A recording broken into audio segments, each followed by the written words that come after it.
네, 16번 보겠습니다. 16번은 어떻게 한꺼번에 화면에 보여드릴 수가 없네요. 이건 그냥 봐야 되겠어요. 다음 내용을 주장한 인물에 대한 설명으로 가장 적절한 것은 인물 문제입니다. 우리나라가 아시아와의 인후에 처해 있는 지리적 위치는 벨기에와 같대요. 또 중국에 조공하던 처지는 터키에 조공하던 불가리아와 같다. 여기서 특별히 중립이라는 단어, 중립조약, 또 중립조약이라는 단어. 그래서 불가리아와 벨기에를 지금 여기서 언급한 이유는 이들이 모두 중립조약을 체결했던 나라들이기 때문에 아마도 이제 우리도 그렇게 하자라고 말하고 있는 것 같아요. 벌써 누군지 아시겠죠? 대저 우리나라가 아시아의 중립국이 된다면 러시아를 방어하는 큰 기틀이 될 것이고, 또한 아시아 여러 대국들이 서로 보존하는 정력도 될 것이다. 별표. 사실 이 부분이 육일준의 중립론의 가장 중요한 부분이에요.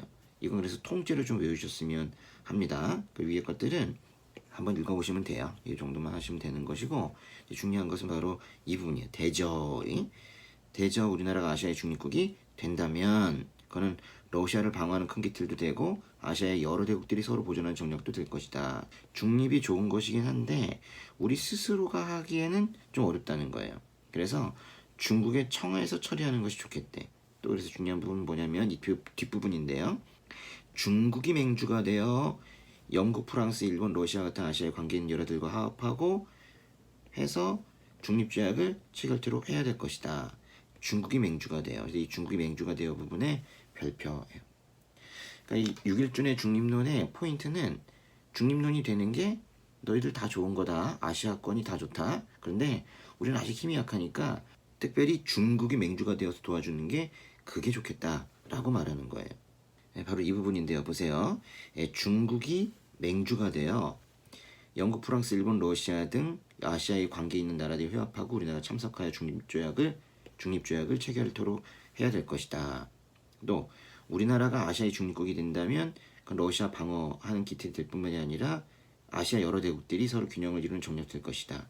우리 스스로가 지창할 수 없으니 중국이 정하여 처리해야 할 것이다. 사실 이 부분들은 이미 다 기출되었던 부분들이에요. 근데 특별히 이 부분 또 중국이 맹주가 되어 매우 중요한 거예요. 근데 위에도 중국이 나오고 있고 밑에도 중국이 나오고 있고 그렇죠. 그래서 6.1준의 중립론의 포인트는 조선의 중립화이긴 한데 강대국들이 도와줘야 된다는 거예요. 미국 유학에서 교육했던 6.1준이 내세웠던 주장입니다. 6.1준 하면 이제 크게 두 개가 떠오르시죠. 그렇죠? 1885년에 중립론을 주장했던 거랑 1895년에 서유견문에 발표한 것이 가장 중요한 부분입니다. 6.1준의 흔적을 찾아보도록 하겠습니다. 6.1준은 어윤중, 박정양, 홍영식, 김옥균 등과 함께 조사시설단에도 참여를 했었어요. 민영희, 홍영식, 서강범 등과 함께 6.1준은 보빙사에도 갔다 왔습니다. 이 그림에서 바로 이 뒤에 쭈삣하게 서 있는 이 사람이 바로 6.1준이죠. 민영희, 홍영식, 서강범은 돌아왔는데 6.1준은 보스턴에 남아서 미국 유학생이 되었습니다. 6.1준은 제1차 가보개혁에도 참여를 하게 되는데요. 김홍집 내각이 출범을 했을 때 여기에도 이제 참여를 하게 돼요. 군국 기무처에도 이렇게 지금 참여를 하고 있는 것도 봐두시고요. 6.1준에 대해서 자세하게 설명해 놓은 부분 보도록 하겠습니다. 6.1준 1914년까지 살았으면은 일제강점기를 경험을 한 거네요. 1981년 조사시설단 신사유람단에 참가를 해서 일본 유학생이 되었다가 1982년 이모군란이 일어나면서 다시 돌아왔어요. 형들이 미국 간다고 하니까 따라갔죠. 1983년 보빙사의 민영익의 수행원으로 미국으로 건너갔었습니다. 그래서 우리나라 최초의 미국 유학생이 되기도 했어요. 근데 국내에서 갑신정변이 일어났다는 소식을 듣고 귀국을 합니다. 그래서 뭘 주장해요? 조선 중립화론을 주장을 하는데 이것이 6.1준에 있어서는 가장 중요한 부분이죠. 서양의 근대 문명을 한국에 본격적으로 소개하는 책도 하나 발간을 합니다. 뭐예요? 서유견문. 이것도 그만큼 더 중요한 것이죠. 국한문 혼용체로 서유견문이 발표가 되고요. 단발령을 할 때 아주 적극적으로 참여를 해가지고 많이 비난을 받았었습니다. 특이한 것은 6.1준의 경우에 1909년에 국어 문법사를 하나 내놓았다는 거예요. 국어 문법사가 이름은 대한문전입니다. 이것도 매우 중요한데 예전엔 그렇게 중요하지 않았는데 최근에 몇 문제 기출이 된 적이 있었어요. 그래서 이제 세 가지를 꼭 알아두십니다. 예. 조선 중립화론, 서유견문, 대한문전 그렇습니다. 그래서 16번 문제에 이제 답은 4번인데요. 보세요. 제1차 갑오개혁 당시 군국기무처의 회원이었대요. 총재 김홍집, 부총재 박정량뿐만 아니라 여기에 회의원으로서 김윤식과 유길준이 있었다는 사실도 꼭 좀 알아두시기 바랍니다. 그리고 이미 여러 번 최근에 나왔었던 국어문법서, 네, 조선문전. 근데 조금 전에 조선문전 아니고 대한문전이라고 그러지 않았나요? 조선문전을 먼저 쓴 것이고 그것이 나중에 정리되어서 나온 책이 바로 대한문전입니다. 그래서 이 두 가지는 다 알고 계셔야 돼요. 나머지 보겠습니다. 1881년에 조사시할단으로 일본에 다녀왔대요. 조사시할단에는 어윤중, 박정양, 홍영식, 김옥균, 유길준 등이 참여를 했었어요. 1882년에 조사시할단으로 일본에 다녀온 사람들은 누구라고요? 어윤중, 박정양, 홍영식, 김옥균, 유길준. 정말 많네요. 근데 이 중에서 1884년에 우정총국이 설립이 되자 우정국 총판에 임명이 되었다라고 한다면 그거는 이 중에서 홍영식이겠습니다. 1882년 수신사로 일본에 다녀왔대요. 누구예요? 박영효죠. 그리고 김옥균도 같이 따라갔었죠. 일제강점기에는 일제로부터 후작을 받고 중추원 고문에 임명이 되었대요. 김옥균은 계속 망명생활했기 때문에 여기선 뒷부분은 해당될 가능성이 없고 박영효입니다. 갑신정변 이후 일본을 거쳐 미국에 망명하였고 갑신정변 이후에 갑신정변 주도자들은 홍영식은 죽었으나 나머지 사람들은 일본으로 갔죠. 근데 이제 일본을 갔다가 거기서 이제 냉대를 받으면서 일본 거쳐 미국까지 망명한 사람들도 있었어요. 여기 이제 해당이 되는 사람은 대표적인 사람은 서재필이고요. 그리고 서강범이라는 사람도 일본 거쳐 미국으로 망명을 했어요. 뒷부분 보시면 1894년에 귀국을 했대요. 이러면 서재필은 아니에요. 왜냐면 서재필은 1894년에 귀국한 게 아니라 서재필은 정확하게는 1895년 말에 귀국을 했는데 뭐 그렇게 표현하기보다 우리는 1896년에 귀국했다고 해도 상관없어요. 1896년에 귀국을 해가지고 그래서 독립협회를 만들었다 이렇게 생각을 하시면 되는 거예요. 그러다 보면 여기 동그라미 3번은 서지필이 아니라 서강범에 대한 설명인데요. 계속 보시죠. 1994년에 귀국해서 동학농민운동 일어나는 거 보면서 귀국을 했어요. 해서 제2차 김홍집 내각의 법부 대신이 되었대요. 이거는 서강범에 대한 표현입니다. 답은 4번이었습니다. 17번 대한제국의 광무개혁에 대한 설명으로 가장 적절하지 않은 것은? 한번 풀어보시죠.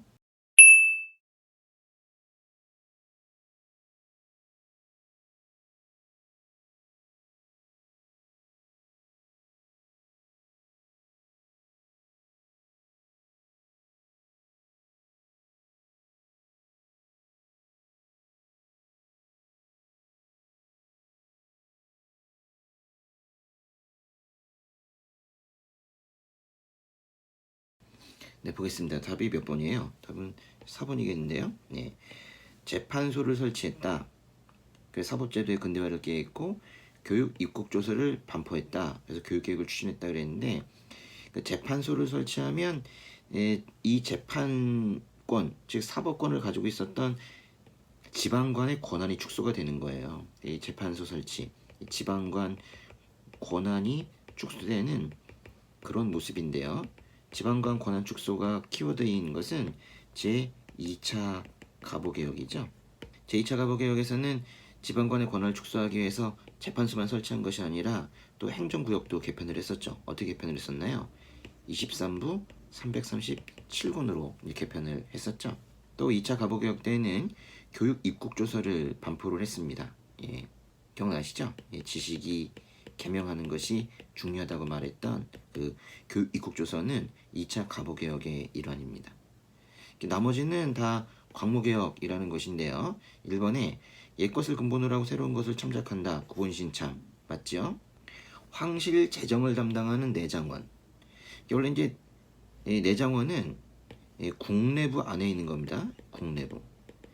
제1차 가부개혁 때 왕실의 행정과 재정을 따로 분리해서 국내부로 넣었어요. 그래서 의정부와 국내부로 이제 분리가 되었는데 뭔가 왕실을 축소시키려는 의도에서 국정사무와 왕실사무를 분리한 건데 오히려 대한제국 시기에 이 국내부가 더 커지고 그 안에 특별히 이 내장원이 아주 커졌어요. 이를 바탕으로 황실 주도의 개혁 사업을 추진했다. 뭐 대한제국 모두가 다 황제 거죠. 3번에 재정 확보를 위해 양전 사업을 실시하고 일부 지역에서는 토지 소유권을 보장하는 문서인 지계를 발급했다. 그래서 양지 아문을 통해서 양전 사업을 하고 지계 아문을 통해서 이제 지계 발급을 하다가 나중에는 지계 아문 쪽으로 다 합쳐졌습니다. 이제 대한제국 문제가 좀 어렵게 나오는데 이건 좀 그렇지가 않네요. 그래서 이번 경찰 1차 시험은 오히려 뒤쪽에 근현대사가 더 쉬워요. 18번 풀어보시죠.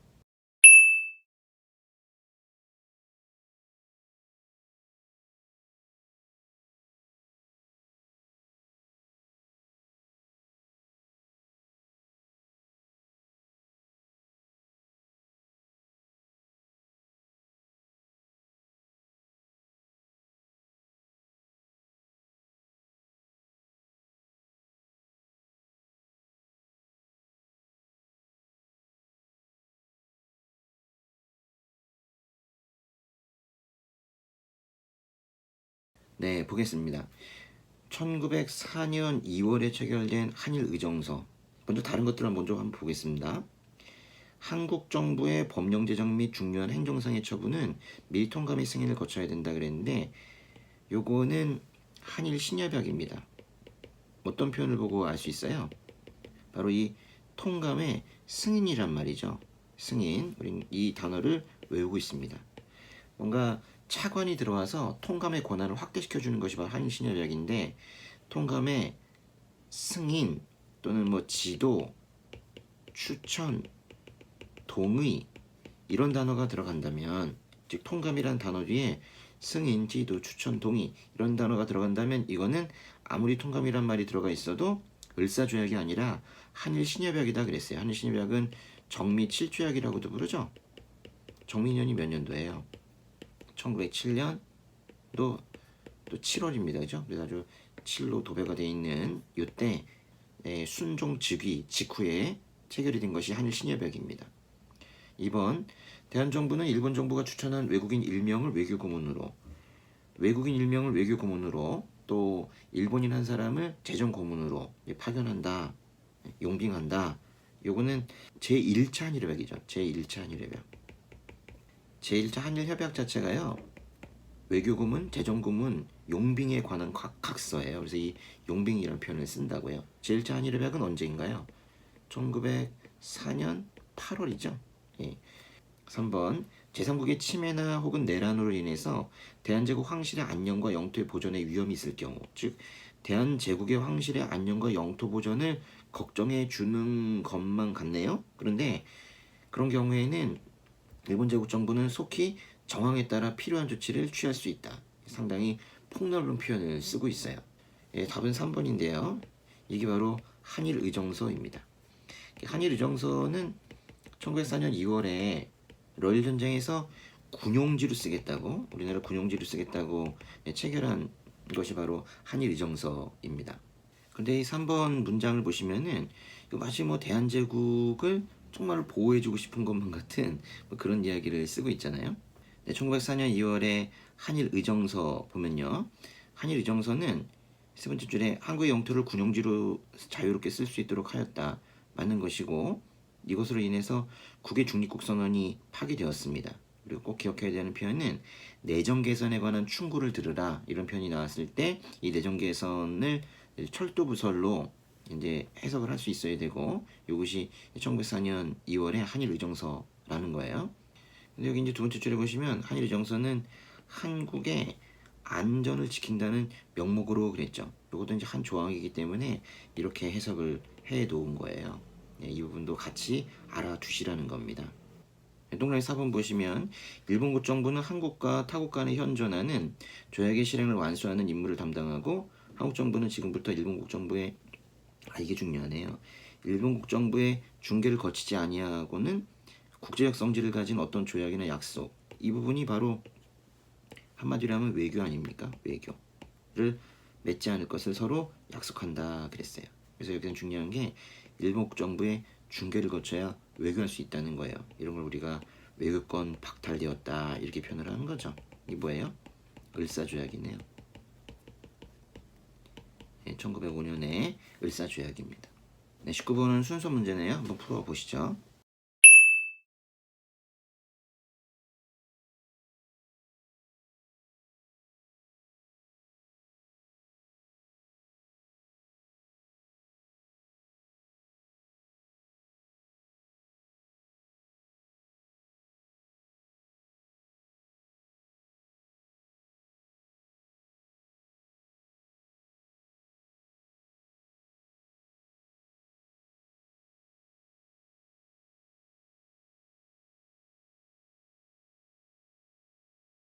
네, 보겠습니다. 답은 3번이죠. 예. 디귿번 연해주 지역의 한인 집단촌이 신안촌이 건설이 되고 대한광복군 정부가 조직이 되었다. 대한광복군 정부는 1914년에 조직이 되었죠. 예. 이상설, 이동희 팀 기억나십니까? 예. 이상설이 정통령, 이동희가 부통령이 된 대한광복군 정부. 근데 바로 1914년이 1차 대전이 발발이 된 때인데 갑자기 러시아가 그래서 이 연해주 지역에 있었던 이 한국인 독립운동가들을 탄압을 하는 바람에 바로 1914년에 만들어졌다가 없을버렸죠. 예. 그 다음에 기억번 홍범도, 최진동, 안무 등이 연합을 했대요. 홍범도, 최진동, 안무 이게 다 중요한 사람들인데요. 그죠? 홍범도 대한독립군, 최진동 군무 도독부군, 안무 국민회군을 이끌었죠. 그중에서 이제 이 국민회군이라는 건 대한국민회, 간도국민회의 직속 부대입니다. 이 국민회가 군무도독부군도 지원을 하고 대한독립군도 지원을 해서 이긴 전투가 바로 봉오동 전투입니다. 예, 봉은청 간단, 봉오동 전투 모두가 다 1920년이죠. 니은번 윤봉길이 상하이에서 아마도 훈커우 공원이겠죠. 훈커우 공원 한문으로 쓰면 홍구공원에서 폭탄을 던져서 일본군 장성과 다수의 고관을 살상했대요. 우린 그 일본군 장성의 이름을 알고 있는데요. 시라카와 대장입니다. 네, 한 명 더 알아두시는데 시라카와 대장과 가와바다도 죽었죠. 야채 장수가 시라카와 가와바다를 죽이면 그것이 바로 훈커우 공원 의거입니다. 1번 한국독립당, 조선혁명당, 의열단을 비롯한 여러 단체 인사들이 민족혁명당을 창건했대요. 민족혁명당은 5당 통합인데요. 5당 통합인데 1935년에 있었죠. 한국독립당, 조선혁명당, 의열단, 대한독립당이라는 것도 있었고 신한독립당이라는 것도 있었는데 이런 것들은 역사에서 이게 크게 보질 않는가 봐요. 그래서 이 세 개만 나온 그래서 여기 이제 등이라고 하는 게 좋은데요. 이 세 개만 나온 그런 기출문장도 이미 있었습니다. 네, 20번도 한번 풀어보시죠.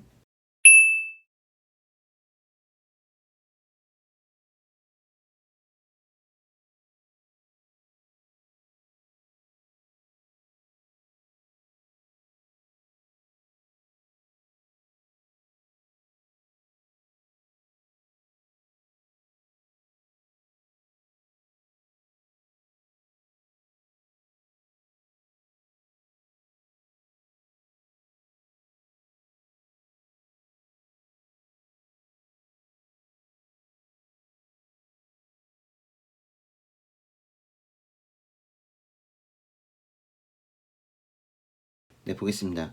헌법 개헌과 관련된 문제네요. 이 헌법의 제55조는 대통령과 부통령 임기는 4년으로 한다. 그리고 단서가 있는데요. 재선에 의하여 1차 준임할 수 있다입니다. 요거는 이제 재헌헌법에서 이렇게 하고 있었죠. 재헌헌법에서는 대통령이 재선만 된다면 한 번은 더 할 수 있도록 그렇게 되어 있었어요. 근데 이 부칙에 보니까 이 헌법 공포 당시의 대통령에 대해서는 이 55조 1항의 단서의 제한을 적용하지 않는데 바로 이 부분을 적용하지 않는다는 거죠. 그러니까 1차 중임 1차만 중임할 수 있다라는 제한을 적용하지 않으면 2차도 3차도 계속 이제 할 수 있다라는 얘기인데요. 이 헌법 공포 당시의 대통령이라는 것은 이거는 우리가 흔히 초대 대통령이라고 바꿔서 이제 해석을 하고 있는 것인데 바로 이승만 대통령을 말하는 것이죠. 그러니까 이게 바로 2차 개헌 때입니다. 2차 개헌은 언제예요?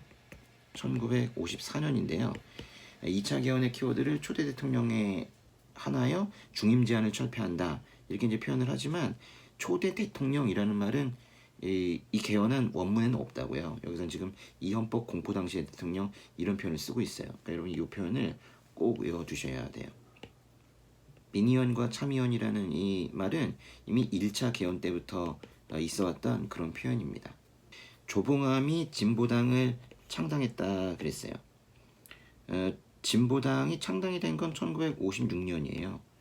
리을과 관련이 있죠. 정부 통령 선거에서 대통령의 자유당의 이승만이 부통령의 민주당의 장면이 당선된 거, 이것도 1956년 아닙니까?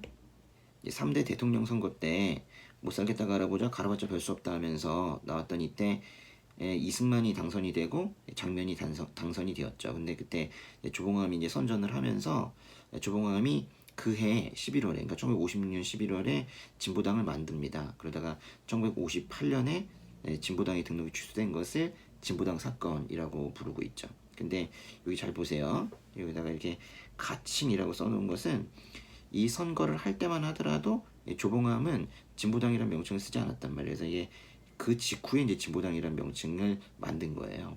그래서 조봉암이 진보당을 창당했다와 리을번의 3대 대통령 선거에서 이승만과 장면이 이제 당선이 되었다라는 것은 둘 다 1956년이기는 하지만은 리을이 먼저고 기억이 나중이고 그렇게 된 겁니다. 어쨌거나 이거는 1954년 이후의 일만 고르면 되는 것이기 때문에 기억도 되고 리을도 되어가지고 답은 2번이겠네요.